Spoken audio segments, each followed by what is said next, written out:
SL South Kollo.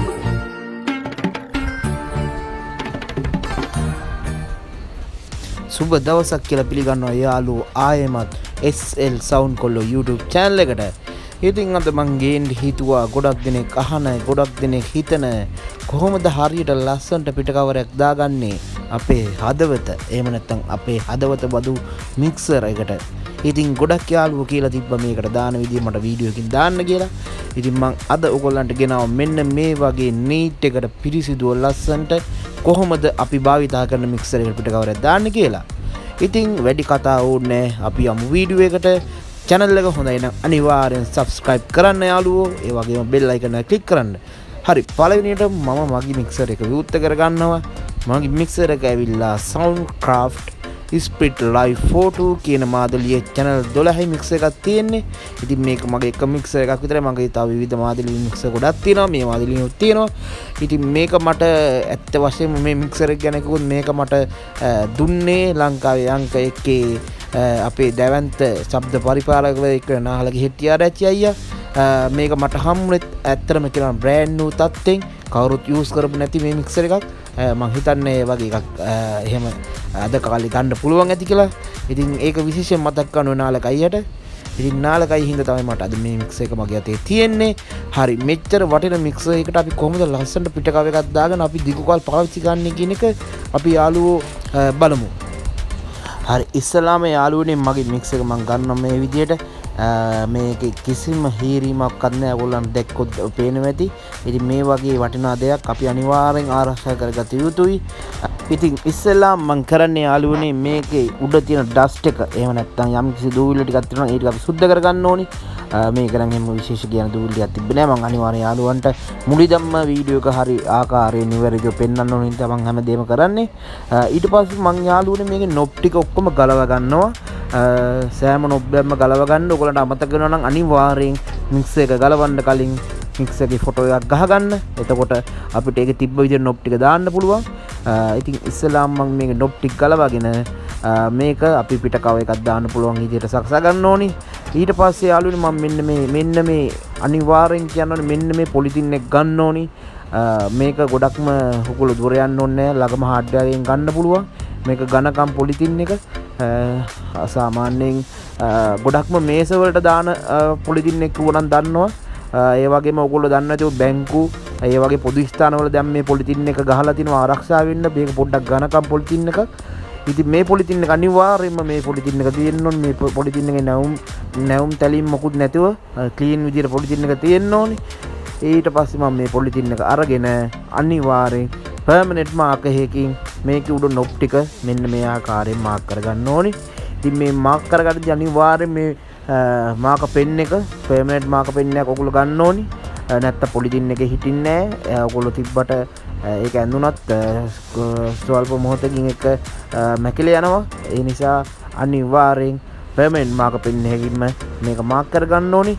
Mark කරගත්ත මේ මගේ පොලිතින් එකේ පොලිතින් එක මාක් කරගෙන මේ විදියට විනිවිද පේන විදියට තියාගන්න ඕනේ. පැහැදිලිව අපි මාක් කරගත්ත ටික ඊට පස්සේ අනිවාර්යෙන් ඔයගොල්ලෝ 60 නැත්නම් 40 බෞද්ධයක් ගන්න ඕනේ මේකට.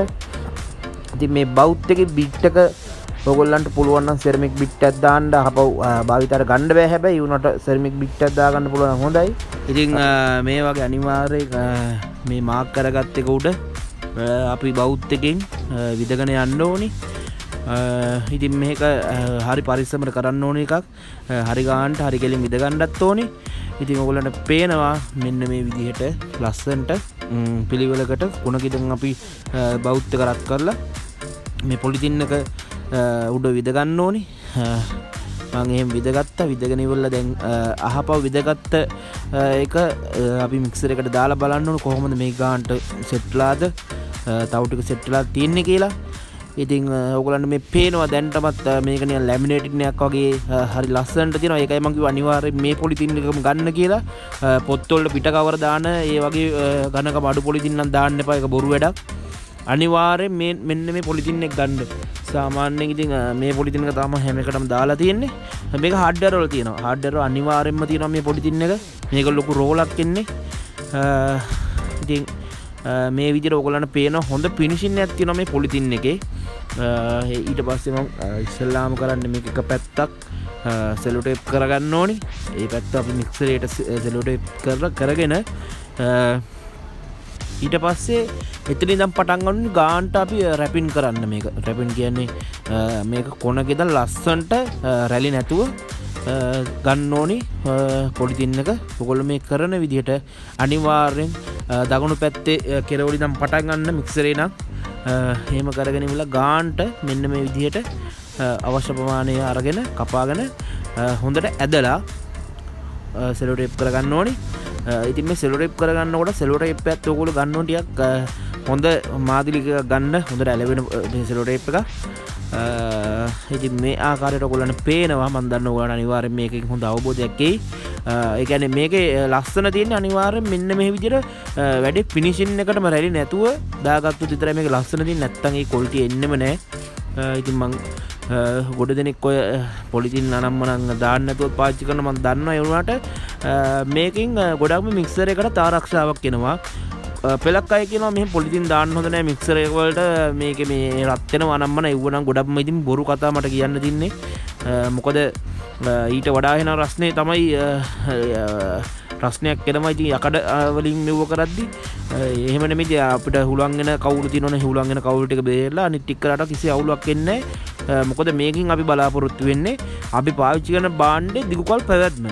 ඉතින් ඒක සඳහා තමයි අපි මේක කරන්නේ. මොකද ගොඩක්ම අපි මේක හදවත බදු දෙයක්. මේක අපි ලස්සනට පිරිසුදු ඕනම තැනක තියන්න පුළුවන් විදිහට අපි හදා ගන්න ඕනේ. අන්න එහෙන් තමයි මේක පොලිතින් එකක් දාලා ගොඩක්ම ආරක්ෂා කරන්නේ. හදිස්සියේ පින්නක් ගියත් පොලිතින් එක දාලා තියද්දි බය වෙන්න ඕනේ ඇත්තටම.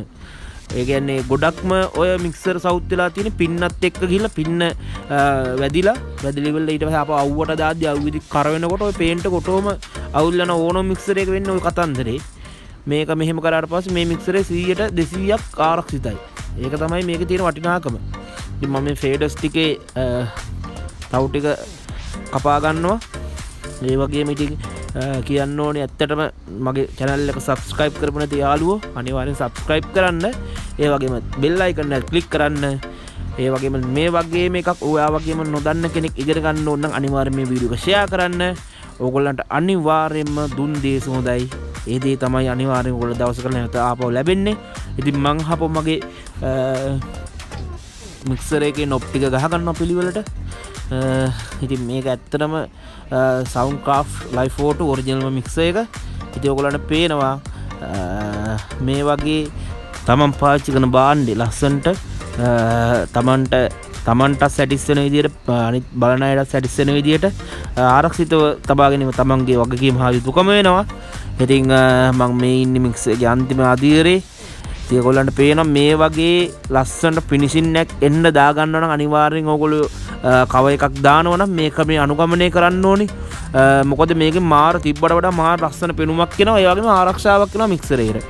මික්සරේ විතර නෙමෙයි ඕගොල්ලෝම ඔයගොල්ලෝ ඉක්විප්මන්ට් එකට දා ගන්න පුළුවන්. ඇම්පල්ට නම් මනම් දාන්නේ නැහැ කොහොමත්. ඒ නැතුව සාමාන්‍යයෙන් ඉෆෙක්ට් ඔය මැනේජ්මන්ට් ඔය කොස්වර ඕන එකට වඩා දාන්න පුළුවන්.